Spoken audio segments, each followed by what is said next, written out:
Over-under for Aaron Rodgers, New York Jets, is 9.5 wins.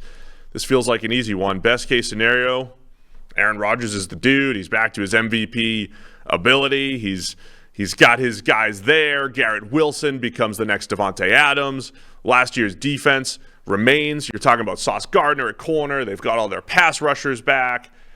The Jets are a Super Bowl contender. Can we actually paint the picture of a best-case scenario, AFC Championship, or even into the Super Bowl for the Jets? No, I think the best-case scenario for the Jets includes a championship. Yeah. Like, the best-case scenario for the Jets is Aaron Rodgers replicates Joe Namath, guaranteeing victory, riding off into the sunset, whether or not he retires at the end of it, but, achieves that, realization of, hey, you guys didn't think this could work. It worked. We won a championship. We win. Screw you guys. That is, I think, a realistic best case scenario for the Jets, is that the whole thing works. Rodgers is great. All the things you talked about, it all comes together. And okay, sure, it's still a nightmare run in the AFC. You've got to get past all those great teams we just talked about. But the ability, the capacity for the Jets to do that, to run the table and go and win that championship, I think is a realistic best case scenario for this team. Is this going to be the widest range of outcomes? Because when we talk worst case scenario for the Jets, I don't anticipate a Russell Wilson to the Broncos type of worst case. Of course, anything, like you said at the top of the show, anything is possible. But I think the worst case for the Jets is the how things come together, and it ends up becoming a 7 or 8 win season. So the best case, I think, is pretty clear. Rodgers, he's getting older, but it doesn't matter yet. Receiving core comes together, defense comes together. They have all these pieces where, again, you could paint the picture of the Jets are right there winning the AFC East over the Bills and Patriots and Dolphins and playing for a championship and maybe winning it. The worst case, though, again, I think it's easy to paint a picture where, hey, maybe Aaron Rodgers has too much power now, and maybe he needed a Matt LaFleur to kind of steer him in the right direction, or maybe Aaron Rodgers, he's too much Alan Lazard and Randall Cobb and former Packers. And then you look at the offensive line, which on paper, if everybody's up to their ability, it's not bad, but it's not one of the best in the league. Maybe the offensive line falls apart. The defense regresses because it is so difficult to play that well year over year. So there's this other scenario. It's a wide range of outcomes, I think, here for the Jets. Plus, they're just in this loaded AFC. Even if they're that good, are they still just a 7 or 8 win team at the end of the day?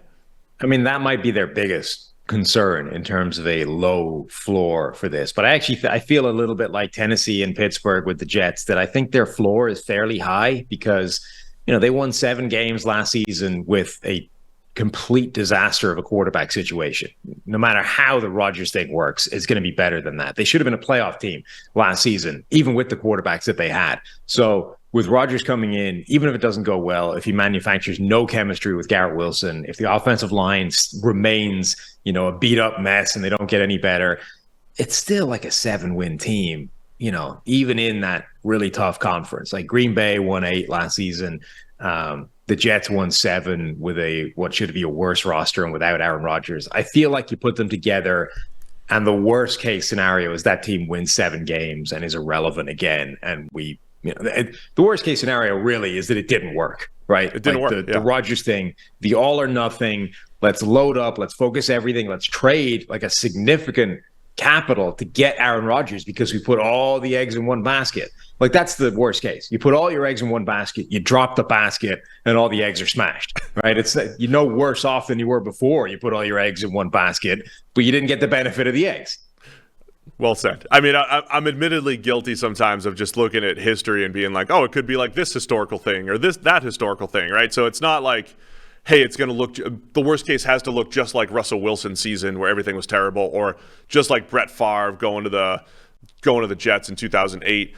But honestly, if the Brett Favre thing happened, here's what happened with Brett Favre. It looked great early on, right? They were 7-3 or 6-4. I don't know. They were on their way to the playoffs, and then they didn't make the playoffs. Favre did not have – he looked like he was having a good season. This is working, and then leveled off, and he didn't have a great year.